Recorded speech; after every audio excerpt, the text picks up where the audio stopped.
A stroke survivor may think of a number of different medications that they may like to take. One of those things might be over-the-counter medications, so medications that you don't need a prescription for.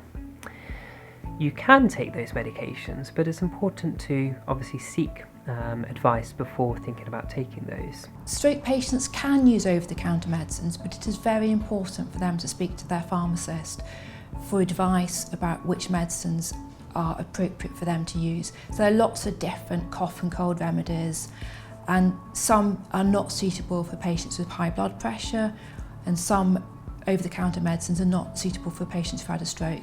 So it's extremely important for stroke patients to speak to their pharmacist for advice. My GP didn't give me so much information. She said make sure you read the leaflet, that comes with all the tablets. The hospital, when they discharged me, they were really, really helpful and told me exactly when I should be taking my warfarin, and any side effects I might experience, and which phone numbers to ring if I'm worried at all, or which clinics to attend to begin with.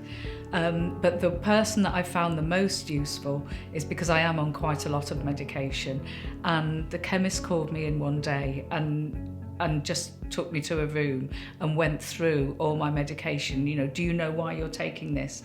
And how often do you take it? At what time do you take it? And she told me all the times. So she was very, very good.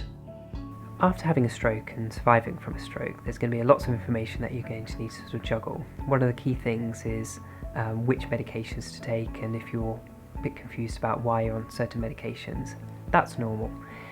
Your GP, your pharmacist are a great source of information to help guide your knowledge and understanding about the medications that you're on. So definitely seek information if you are worried.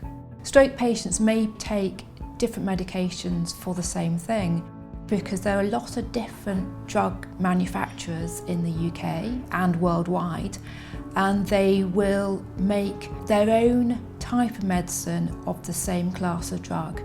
One example of this is the statins, which are used to reduce cholesterol, and one drug manufacturer brought out simvastatin and another one brought out atorvastatin.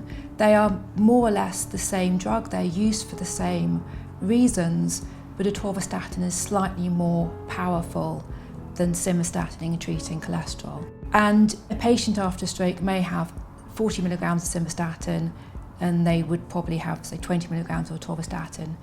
But because patients are all different, even a patient on simvastatin may have a different dose because the doses are adjusted based on the individual. So certain medications have to be taken at certain times of the day, for example, before, during or after food.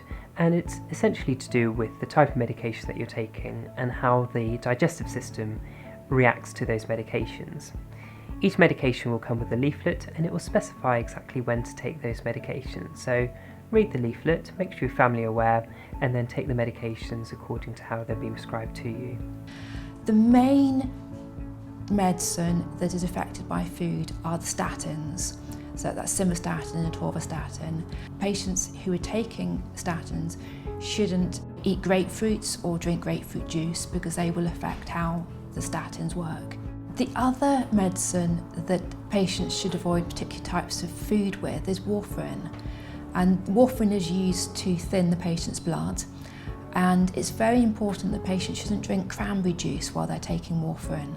Patients should also be careful what green vegetables they eat, because green vegetables contain vitamin K, and warfarin works by blocking the vitamin K pathway for blood clotting. When patients are taking warfarin, the advice that they should be given is that they don't need to alter their diet, but they shouldn't vary their diet too much. So they shouldn't suddenly have a huge meal that's got green vegetables in it if it's not something they normally do, but they can continue having a healthy, balanced diet that includes green vegetables. If a stroke survivor realises they've missed a dose on the same day, it might be worth making a note of it so that you could tell the doctor the next time you see them that you've missed a dose. And that's especially important for medicines like warfarin, because with warfarin they're going to be monitoring your blood levels, and the blood levels are based on the level of warfarin in your blood. So if you miss the dose, the blood level for warfarin might be a bit lower. If stroke survivors have concerns about their medicines, they should definitely talk to their doctor about them.